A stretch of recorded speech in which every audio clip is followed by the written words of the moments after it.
تصريح خطير من وليد الركراكي بعد فوز المغرب على البرتغال يصدم الملايين. انظر ماذا قال: أصبح المنتخب المغربي أول منتخب عربي وإفريقي يتأهل إلى نصف النهائي في كأس العالم لكرة القدم، كما قضى على أحلام البرتغالي كريستيانو رونالدو بالتتويج باللقب العالمي الذي أفلت منه طوال مشواره الكروي. وسجل يوسف النصري هدف المباراة الوحيد بعدما ارتقى فوق الحارس البرتغالي دييغو كوستا وحط الكرة برأسه في الشباك، محررا حناجر آلاف المشجعين بالهتاف في ملعب الثمامة. ودخل رونالدو بديلا في الدقيقة 50 من المباراة ليعادل أكبر عدد مشاركات مع المنتخب بمجموع 196 مباراة، لكنه لم يفلح في تغيير نتيجة المباراة. وكان المنتخب المغربي الفريق الوحيد من خارج قارتي أوروبا وأمريكا الجنوبية الذي وصل إلى دور الثمانية بقطر.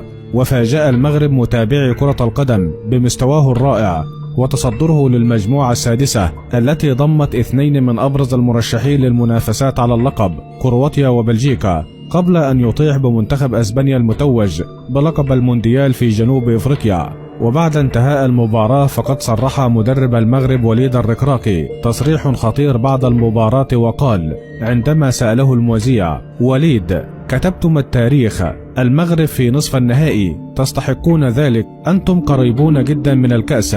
فقال وليد الركراكي: نحن انتصرنا على فريق كبير مثل البرتغال، فهذا إنجاز كبير للكرة المغربية. وأنتم رأيتم الإصابات، فخرج القائد بدراوي، ولكن من بقي على أرضية الميدان قاتل بهذه العقلية. وأشكر الجمهور الذي يتابعنا الذي غرس فينا الحماس، وهذا هو الجمهور المغربي.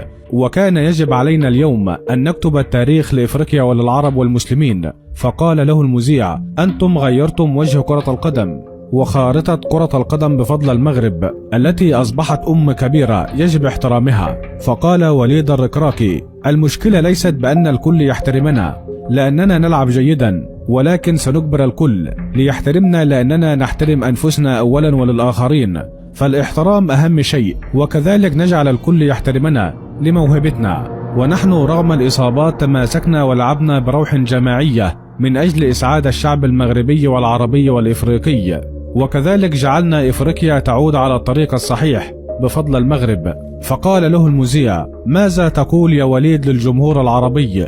فقال له وليد الركراكي: أنا مدرب عربي مسلم، والمغرب فريق عربي، أريد صوتي أن يصل للكل.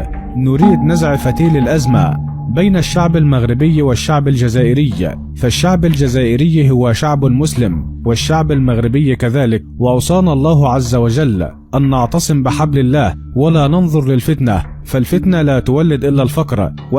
وأنتم قد شاهدتوا الجمهور الجزائري وهم يشجعون في المدرجات وفي التعليقات على السوشيال ميديا، فالجمهور الجزائري هو جمهور أصيل، نحن نحبه ونحترمه كثيرا، فهذا شعب 1.5 مليون شهيد. ويجب أن نطرح الخلافات جانبا، فنحن نترك السياسة لأهل السياسة، أما نحن كشعوب أن نحب بعضنا بعضا وأن نطرح الخلافات جانبا لأنها لا تولد إلا الفقر. كان هذا تصريح وليد الركراكي بعد المباراة. وفي النهاية ادعوا معي: اللهم انصر المنتخب المغربي على أي فريق، اللهم احمي مرمى المنتخب المغربي، اللهم اجعل المنتخب المغربي يرفع الكأس عاليا أمام الكاميرات العالمية. وفي النهاية لو أنت محب للمنتخب المغربي اضغط لايك على هذا الفيديو، ولا تنسى الاشتراك في القناة ليصلكم كل ما هو جديد.